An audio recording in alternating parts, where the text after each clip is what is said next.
Hey, what's up guys? So in this video we will see how to enable always on display on any Poco phone.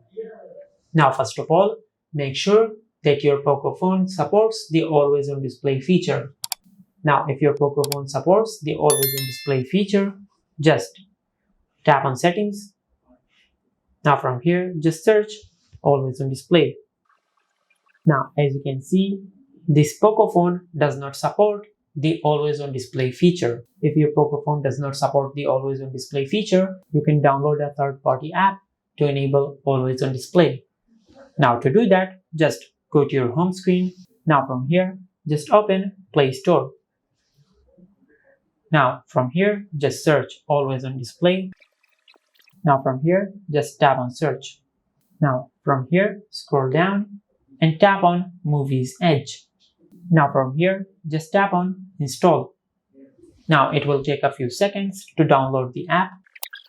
Now from here, once the app is fully downloaded, tap on Open.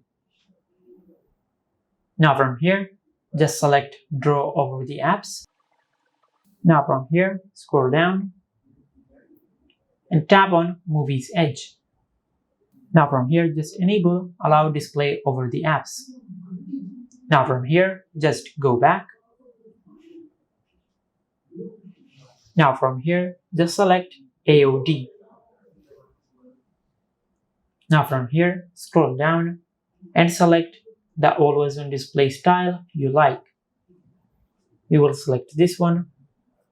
Now from here, just tap on Apply. Now from here, now as you can see, this is how you can enable always on display feature on any Poco phone. But remember, because this feature is not supported on your phone, and if you're downloading the third-party app, this will affect your battery life. If you found this video helpful, please like the video and subscribe to our channel and hit the bell icon to get notified when we upload a new video.